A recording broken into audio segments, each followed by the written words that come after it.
മൂന്നാളും കൂടി ഇങ്ങനെ ഇരുന്നിട്ട് കാര്യമില്ല. അതിനുള്ള വഴി കണ്ടുപിടിക്കണം.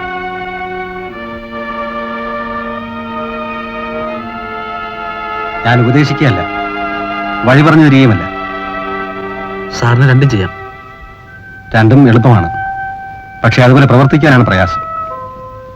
എല്ലാ വശവും ആലോചിച്ചിട്ടേ ഒരു തീരുമാനമെടുക്കാവൂ. ഞാൻ നല്ലോണം ആലോചിച്ചു സാർ. കൃഷ്ണൻകുട്ടി മാത്രം ആലോചിച്ചാൽ പോരാ, ആ കുട്ടി ഏത് നിമിഷവും എന്നോട് പറയാൻ തയ്യാറാണ്. എന്റെ കൊപ്പിൽ ജീവിതം നടത്തുന്ന കാലം ഞാൻ ഇന്ന് സമ്മതിക്കില്ല. മമ്മി എന്ത് പറഞ്ഞാലും ശരി, ഞാൻ പിച്ചേരി പോകും. അന്ന് ഞാൻ എന്നെ കൊല്ലും. ഭാഗി, എന്താണ് ഇവിടെ? അമ്മയും മോളും കൂടെ ഈ വീട് കൊലക്കളമാക്കുമല്ലേ? അമ്മയും മകൾ, ഇവൾ എന്റെ മോള്. ഇങ്ങനെ ഒരു ജന്തുവിനെ ഞാൻ പെറ്റിട്ടില്ല. ഇങ്ങനൊരു സ്ത്രീ എന്റെ അമ്മയുമല്ല. നീരെ പറഞ്ഞു പറഞ്ഞ് എന്താ അനാവശ്യം പറയാമെന്നോ? കേക്ക് മനുഷ്യ, കേക്ക്. ഇത്രയും വിളിച്ചു നിങ്ങൾ ഒരുത്തന കണ്ട തെണ്ടികളുടെ ഉണ്ടാവും കൊടുക്കണം പോലും. ഭാഗി, നീ അകത്ത് പോ, ഞാനുണ്ട് ഇവിടെ. ഓഹോ, ഉണ്ട്. ഇനി ഇവിടെ ആരും വേണ്ട. നിങ്ങൾ കേൾക്കാനാ ഞാൻ പറയുന്നത്. ഇനി ആ തെണ്ടിയെ കുറിച്ച് ഒരു അച്ഛനോട് മിണ്ടിപ്പോയ അന്ന് എന്റെ തനി ഗുണ അച്ഛനും മോളും കാരണം പറഞ്ഞേക്കാം.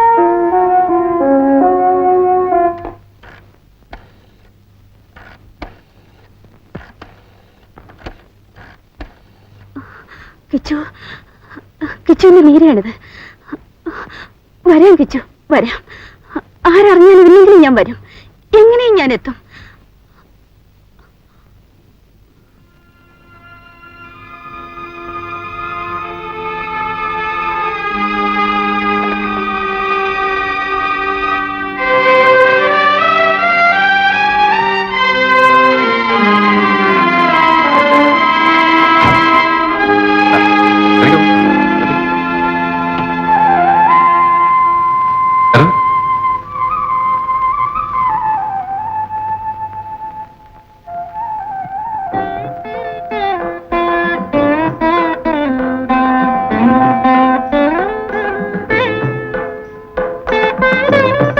പുരുഷൻ കൂടെ ഉണ്ടായാൽ പേടിക്കാനൊന്നുമില്ല. എനിക്ക് പേടിയില്ല ചേച്ചി, അത് മതി. വാ, നമുക്ക് അങ്ങോട്ട് പോവാം.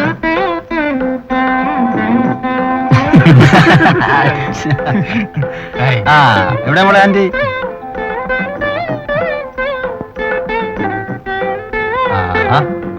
ആളങ്ങ് മാറിപ്പോയല്ലോ. അപ്പൊ എന്നാ നമുക്ക് ഇറങ്ങാം.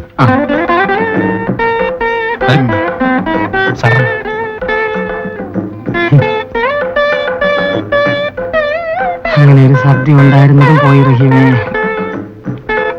ഒന്ന് കുസറാക്കോണത്താ അവന്റെ വീട്. ചിലപ്പോ ഒരു സമയോ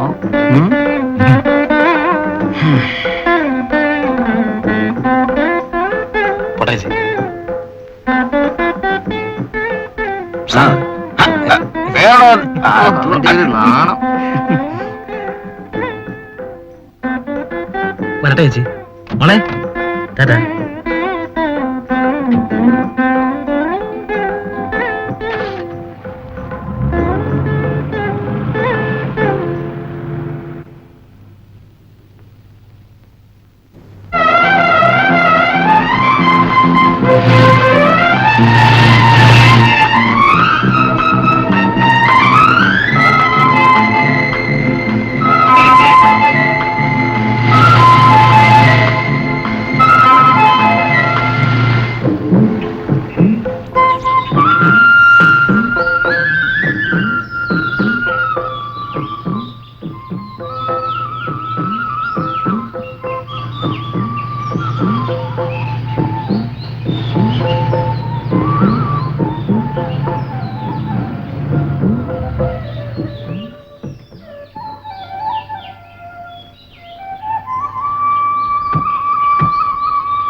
കീഴായി കോണത്താണെങ്കിലും നല്ല പ്രകൃതി രമണീയമായ സ്ഥലം അല്ലേ റഹീം? ഗ്രാമത്തിന്റെ ഒരു ഭംഗി. ഇതെന്താണ്? അയ്യോ സാർ, അത് കൃഷ്ണൻകുട്ടിയുടെ അപ്പൂപ്പന്റെ സമാധിയാണ്. വലിയ ആളായിരുന്നില്ലേ? മോളെ ലക്ഷ്മി, ആരൊക്കെ വരുന്നുണ്ടല്ലോ. ആരാ വരുന്നു നോക്ക്. കിച്ചേട്ടനച്ചാ, നമ്മുടെ കിച്ചേട്ടൻ. ആഹാ, വേറെ ആരൊക്കെ വരുന്നുണ്ടല്ലോ.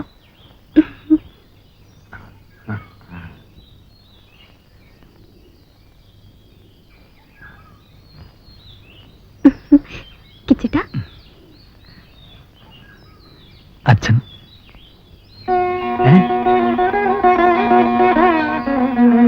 ഏതാണ് ഈ കുട്ടി?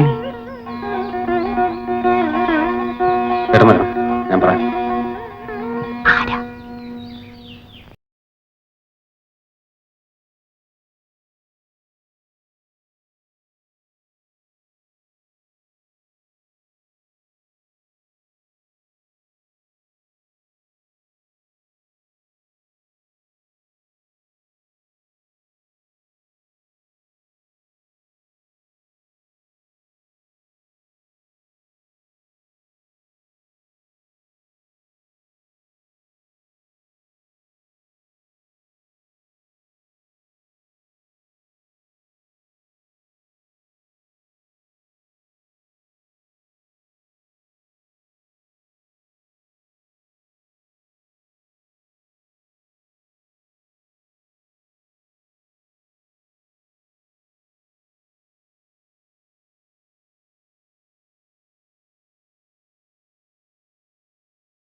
മകളെ തട്ടിക്കൊണ്ടുപോയെന്നായിരുന്നു കേസ്.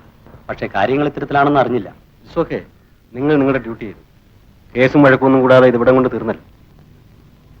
വരട്ടെ. ഓക്കെ, വരട്ടെ.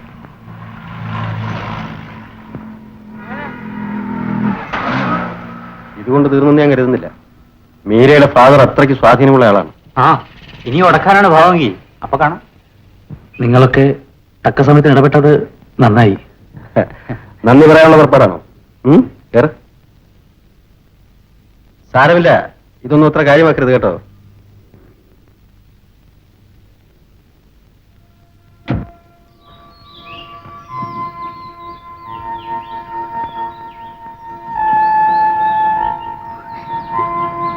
അവന്മാരെ ഇടിച്ചു നോക്കിച്ചേട്ടാ. വടക്കേലെ വാസന്തി പറഞ്ഞു പോലീസ് പിടിച്ചോണ്ട് പോയാ ഇടുക്കി ഉരുട്ടയൊക്കെ ചെയ്യുമെന്ന്. അതിന് നീ എന്തിനാ കരയുന്നേ? അവർ ഞങ്ങളെ ഒന്നും ചെയ്തില്ല.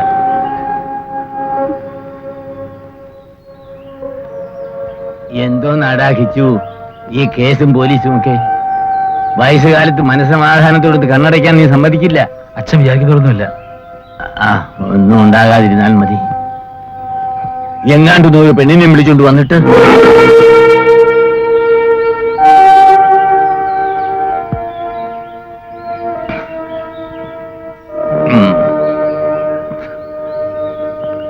മോളകത്ത് പോ.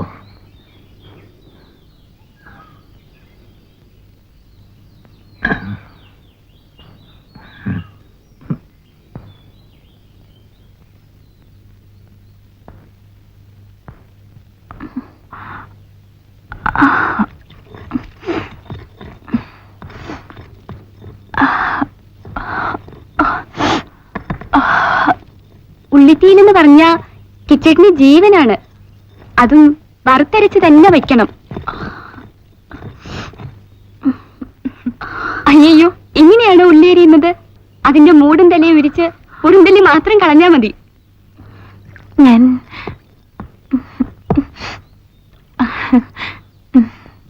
ചേച്ചി ഒരു കാര്യം ചെയ്, ഇതൊന്ന് കലക്കി അടുപ്പത്ത് വെക്ക്. അപ്പോഴത്തേക്ക് ഞാൻ ഉള്ളി എരിയാം.